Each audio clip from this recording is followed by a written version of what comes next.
before bengenguphendula kodwa sengawuphendula ukuthi hayi nokona sengiyazama ukuqoqela ngasekhaya. Umuntu engaqala kakhulu local engamthanda kakhulu akasekho but ngammeet ekugcineni wokuDenjanda weSplash abanye bazoba familiar naye. Silalela wonke umculo obhuti bama abadala bebedlala wonke umculo nje mangakuthatha nje ngikufake nje ekhaya ungadlala noma yini manje wonke umuntu uyayazi banana nama competition nje eyingoma so kushuthi nje beloku ikhona lento esibizayo emculweni but angifuni uqamba manga thina ethu as abancane besingekho sure. Hello, hi, sanibonani, igama lami nguSithabile kaMazubane and welcome to the Elevate Vodcast brought to you by Igagasi FM. Now on this show, we have conversations with people that you see sometimes on your television screens, sometimes you hear them on your radio waves. And today, we're sitting with none other than the legendary. Others know him as Umkhonzeni, often known as Professor Umfokalanga, the legendary. Butwam askwamgele with the Elevate Podcast. How are you doing? Angiyaphila sibonge kakhulu. Ngisho ukuthi watch. Good to see you. Good to see you. Yeah. I mean, I'm thinking of Leli Gama leli Umkhonzeni. What do you think your parents were saying? Maybe qamba bethi Umkhonzeni. Yabona lelo gama lelo like langidida kakhulu because amagama moyi2 Umkhonzeni Professor Langa.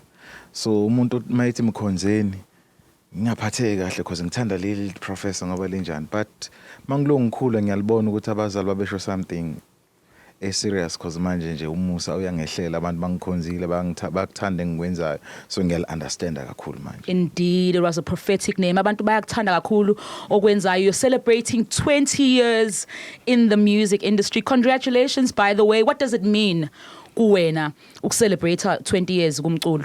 Ngiyabonga njengomlandeli umculo so ngiyazi ukuthi abanye abantu engibathandile kakhulu babanga nalethuba abangaphezulu kakhulu kwendingi sengizenzile so kusho a lot ukuthi futhi namanje ngisakwazi ukuthi ngibe la kule gagasi leli elirokhayo nalo sisorokhayo so ukuthi nje yonke into ihamba kahle ngibonga ukuphila and yonke leminyaka ngizisoli nakancane ngifundile okuningi ngwenzile amaphutha so right 20 years nje we experience right kakhulu. All right, so khuluma ngamaphutha wenzile so khuluma futhi nange experience onayo but I want us to go back to your childhood. Ukhulele eMlazi uzalelwe ngasePotchefstroom. Tell us about uProfessor ekhula eMlazi. What is that like?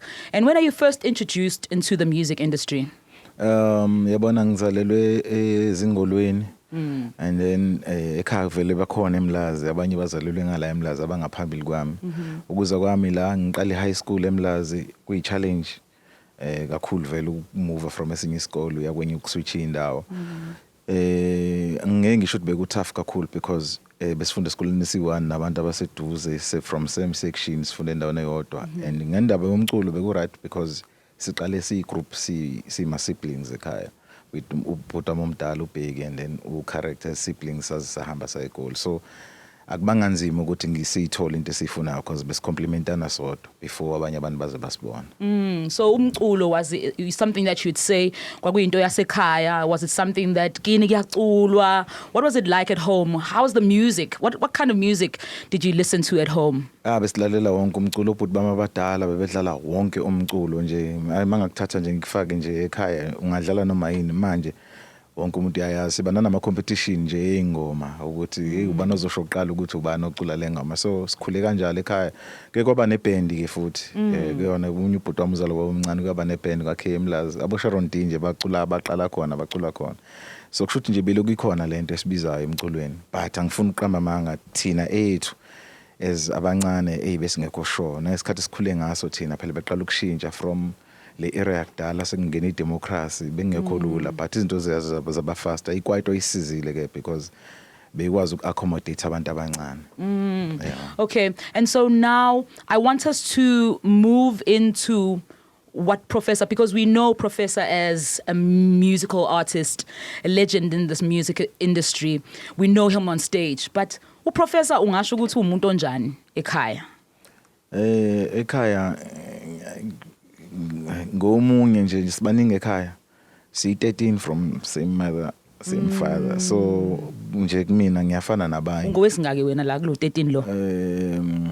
ngiwesingakhi ngizobala kushuthi uzobala kahle ngoba angisakwazi nokubala cabanga angisakwazi nokubala kodwa abangilamayo bayi3. Oh, so you would be 9. Yebo. Okay.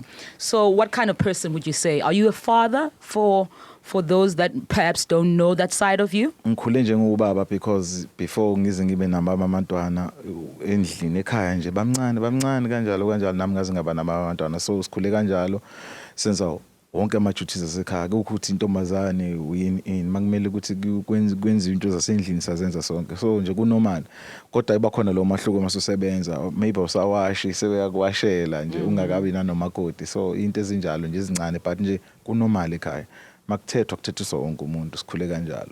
Okay, so you mentioned umakoti.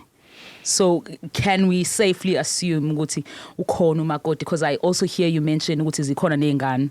Yeah, mase sesikhulile sesikuleyo level before bengeke ngiwuphendule kodwa sengawuphendula ukuthi hayi nokona sengiyazama ukuqoqela ngasekhaya noma ngingakabi complete kodwa kona ijourney isahamba kahle kwamanje. All the best. Siyabonga. Talk about fatherhood.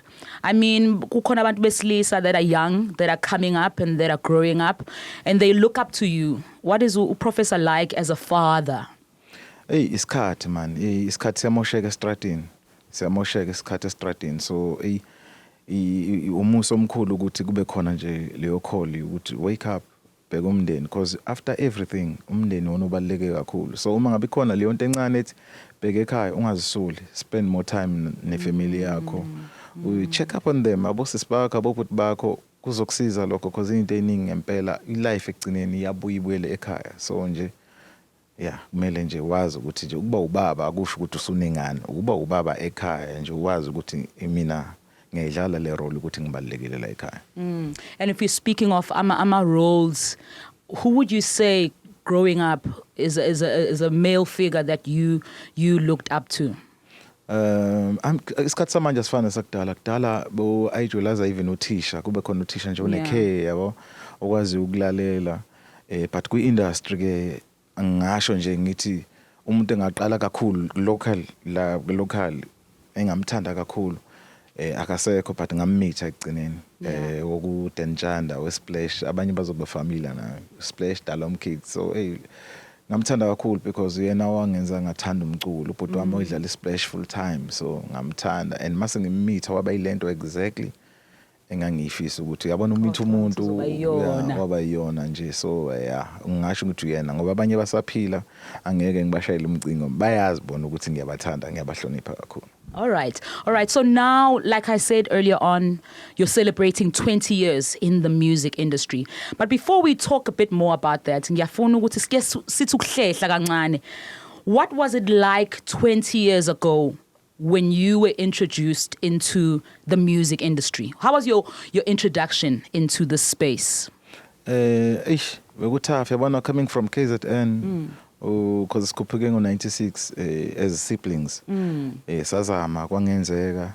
Yabona liya wait from 96 kuze kuqhamuke ibreak ngo2005 nakhona ngisaquli nabasekhaya o character sebabuyile bazoqedela isikole in sengiyi1 and then all of a sudden company but decide ukuthi ngizohlanganiswa na someone engakhulanga nayo Thizozo so it was a bit challenging and I had to come back to Durban ngizoqala ukumitha amajita la ama DJs ala and everyone so bengangazi bazi omunye partner wami but amase bangiphatha kahle kwangisiza futhi ukuthi ngisebenze noThizozo because I was reintroduced to industry yaseThekwini ukuthi ngize ngapha but luckily ukuthi ngibe nengoma it was at Durban because I don't think ngaba ngiyangazi because yona yangenza ukuthi ngikwazi ukuthi ngibuyele kahle ngize la so it was tough akuzange kube lula but ke mina estudio bengilongishelela kodwa ukuthi ube introduced ebantwini it's a different story.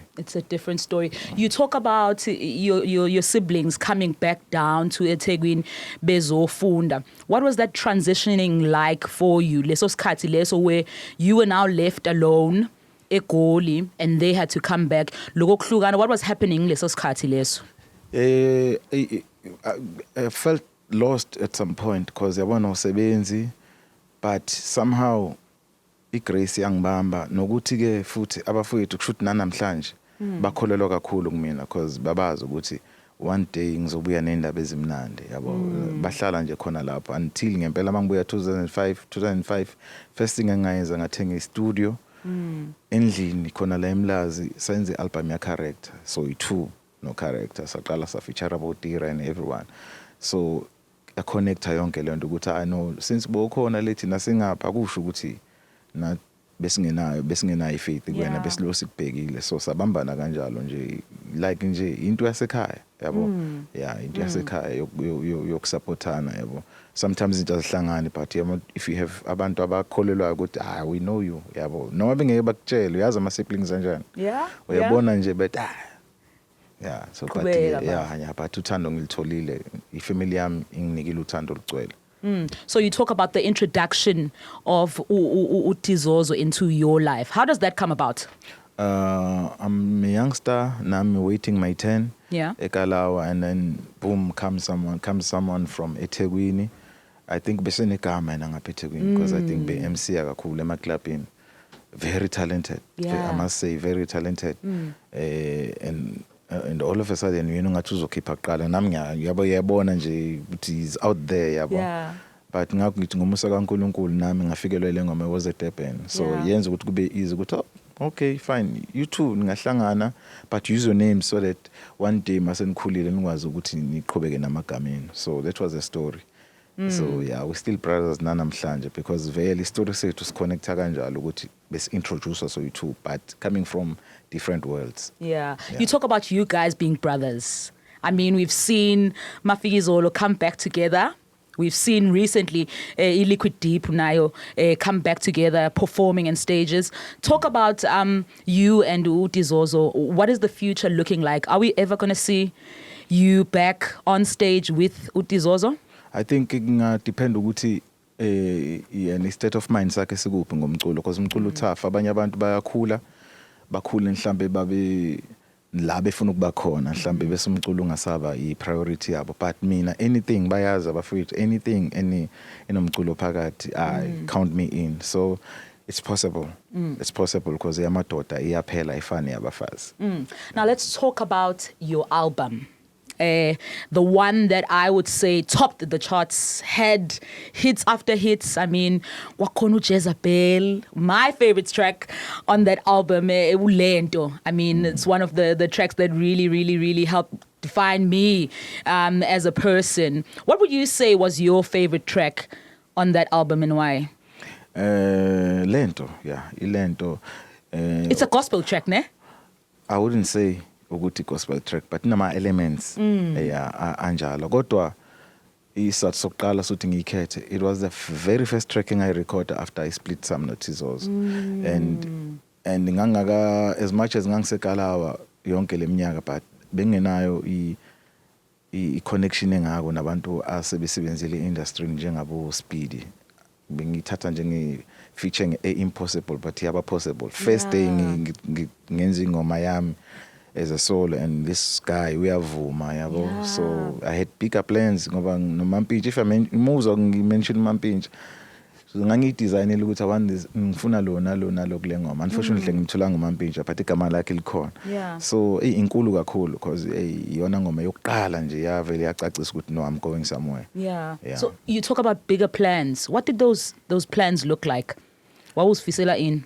I mean, mawuphuma like iThikizi mayisplit sonke besicaba mhlawumbe uMageshu uzoba uyena kakhulu, abanye bebacabanga uzwayo, abanye becabanga uNkabela, so but akusho ukuthi lo into yakhe engavelanga akekho kakhulu, so menginalo worry ukuthi what if eyami into ayithi pop, bazothola kanjani ukuthi still konke ngiyiphethe. So uNkulunkulu angenzela umusa ukuthi lama plans enginawo ukuthi ngihlale because ngiyi-producer, ngiyi-songwriter, so wathi lesa statement senza ukuthi abantu bangangilibali, so that in future makhona umuntu othi yazi manje ngifuna umuntu ozongiproducela ikwayiti bangicabanga. You talk a lot, Professor, about umusa. I mean, you've said it a number of times. What does it mean to you? What does it mean to you? This word you keep using, umusa. Ukuthi ezinye izinto ziyenzeka ungakwazi ukuthi uzichaze yabo. Yeah, so nami ijeni yami igcina ngifikisile lapho ukuthi ngi-understand ukuthi man kukhona ongaphezulu kwakho konke, so ngaqala ngazithola ngazithiba nami ngi-right, ngiya-understanda manje ukuthi yonke into yenzeka kanjani. so ukuphila nje akugona kwami kuphela Yeah. nokuthi talent selibhoxo kakhulu before thina besenza nje kuphela ukuthi kube mnandi so sengikuleso space but manje with proper understanding ukuthi hey makhona odinga usizo nami ngizomsiza it's no longer about ukuthi ngu number 1 ngiyarocka nginjani so ngifeel good and amazingly so manje ngila but ayikho effort enkulu engenzile ukuthi ngikhulule nje ingqondo yami ngathi let me go back to a studio ngezinto engijwayele ukuyenza with no pressures before bekumele yabo ngiyothola approval to someone manje sengiyazi ukuthi ibuya ku Almighty yonke lento. You talk about manje. What is the new awakening, the new understanding that you now have? What has changed? Kushintshile because nami sengingadlula emanzini ngabaptizer so sengiyalazi igama lakhe osiphethe ngalisho la uJesu Kristo ngiholayo njengamanje kunzima wona ijeni ayibilula because once abantu bezwe ukuthi uhamba leyo jeni kuba khona izinto eziningi ezenzakalayo but ngiyabonga because mhlambe ngaba ngitholanga lesikhathi lesi. Yeah, and 20 years later, what are you hoping ukuthi, or rather what is that going to bring now to the music that you are now going to do? Now the new understanding that you have. Kungirelaxisa kakhulu so sekwenza ukuthi ngikwazi nokuthi ngiappreciate abanye abantu because yonke into bese competition man in so manje sengibile kuleya professor ophuphayo bengasa dream yabo I would come to your house ngibona ungenayo leyo nto so mina bese ngithi who am I ukuthi ngingaba nalento usibani bana ngenayo is comparison nabantu so manje sengike space sokuthi nje mina ngiyathandaza ngicela ngicela ngiphuphe ngidaydream nami inkosi yami angathola lento inhle yabo ngiverify noNkulunkulu so ngibona konke kukhanya manje ngibona ku easy konke yeah mengase kuthiwa uthola ithuba lokuthi ucushise someone that is new in this industry with the new perspective that you now have. What do you think you would say to these new Mapiano kids that are out there that are probably thriving njengamanje in their own careers? Unga waste isikhathi uzama ukuthi ube into ngeyona.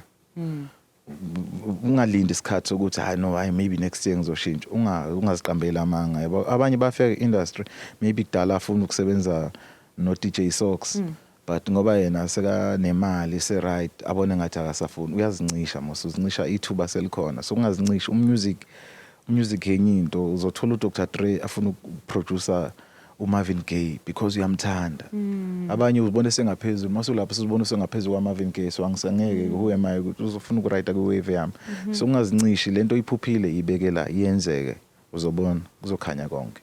And speaking of the new kids, what would you say, or what is your opinion rather on this new Mapiano era? What do you think about it as a professor coming from the olden age?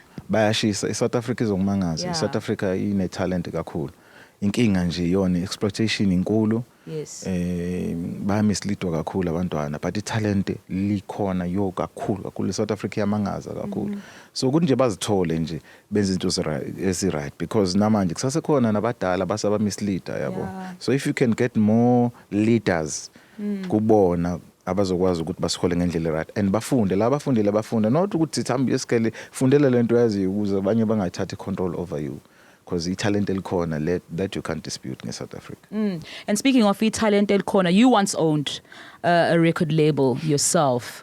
What would you say record labels need to be doing, especially in this day and age for the new kids that are coming up? Inkinga ileyo ukuthi record label nayo li business yabo so nami ngithema ngibona ukuthi yonke into i business kakhulu so ngoba ngikho mina ku business ngcono ngithola abantu abakwazi ukwenza ibusiness so laba basanethuba because laba basabancane basanethuba lokufunda abafunde bazibambele ibusiness labo so that umuntu azimanage yena enze kahle yonke into unless ke bakhona abakwazi ukumanage kahle but nje ba very few inkinga italent lethu libulawa eliyonto. Yeah. All right, so 20 years in the music industry, what are you looking forward to? What are you hoping to do in this new era as a professor? Ukubuyisa insuku zakudala mangithi insuku zakudala ngicabanga noma siphi isikhathi when 2010 unobani uhappy I remember ngalo nyaka ngiyazi kwakhona Liquid Deep happy KO was happy Zex Bantwini was happy shoot mobheka ngapha nangapha Professor was happy everyone so if ngisingaba kanjalo kungabe ukuthi amapiano kuphela iwona happy, so besi happy sonke masihamba siya kokhinya uyazi umushala uyishaya in so if ngabuya lezo insuku DJs were respected, ama DJs abefone afune ingoma yakho e studio ayeza azolanda ingoma, if ngabuya lezo insuku ngajabula because kuzovela amanye ama talent amakhulu. And from what you've learned in these 20 years in the industry, what are some of the challenges that you would say you've overcame, and how did you do that? Enkulu challenge ukuthi mawumculi kumele ube nayo into ematcha i-popularity yakho. Yeah. So sometimes ungagcina uthenga izinto engafanele uzithenge, ugcina ungena izinkingeni ezinjalo. Iyona i-challenge ekhona nanombani leyo because ama lifestyle ethu agcina yabo singena la singafuna ungena khona. I-challenge enkulu yami was trying to fit in, but ngizwa ngaphakathi angisiyo lo muntu sekumele ayohlala ezimbali or something, but yabona ukuthi hey man bazongithatha kancane because in i-challenge enkulu because iya destroy mentally yabo. But ke ngizofike ngifake futhi le gama to umusa, but ngomusa ngikwazile ukuthi ngidlule lapho ngayithola kakhulu le pressure njalo or noma beyikhona but beyizibeka. And so now how do you find the balance? Manje ngi-understand yazi ukuthi ezinye izinto uyamboze ugcina ungaboni wena into onazo because usufisa ezinye into ongazange uzikhulekele. Mangithi ngiyabheka life yami nginakho konke engidingayo, so ngi-happy ngisespaceni esi-right ngi-sharp kakhulu manje, so ngiyarealize ukuthi sometimes amehlo azokulahlisa, so ngathi ungabuye uzithobe ufune wena ukuthi wena yini oyifunayo. Unakho konke okudingayo. Nginakho konke umphefumulo nje engingenakho maku-right ngiyakukhulekela ukuthi kuze ngendlela e-right futhi. So what can we look forward to in this new age of Professor? What are you releasing? Is there a new album that's in the books? Yeah, there's a new song, Order featuring Ulane Mvana Mncane, producer yami encane. I think nje more music, more collabos, more production, yonke into njengoba isho ngisespacini esi-right and nabafowethu sesibuyisene futhi kakhulu, siyazama siyaphusha. Sivulile iminyango manje to collaborate with abantu abafuna ukuspana nathi siyazicelela kwabanye ukuthi asisebenzeni yabo. So nje more music from Professor from now on. More music from Professor from now on. Professor, thank you so much for joining us, and we wish you nothing but the best for the next 20 years. We look forward to more hits, more music coming from your side. Any closing remarks that you have for especially ababukeli bethu be-GFM family? Awukubonga nje ukuthi bangipha uthando olungaka nokuthi ke angazi noma ngizobe ngikhona lapha kwi-Beach Fest, kodwa ke ngizoba khona noma ngaqashwanga because it's where I receive love. Kumnandi ukuqashwa uphinde uthole audience ethanda abantu ne-exciteayo njengayo le Beach Fest. So nje iyo nje into enginayo manje ukubona abantu ngijabule ngiperforme nginconywe nami ngincome kube right. Well, there you have it, G family. That was Professor Umkhonzeni Umfokalanga. My name is Thabile Mazubane. This is the Elevate podcast brought to you by Ikagasi FM. Until the next time.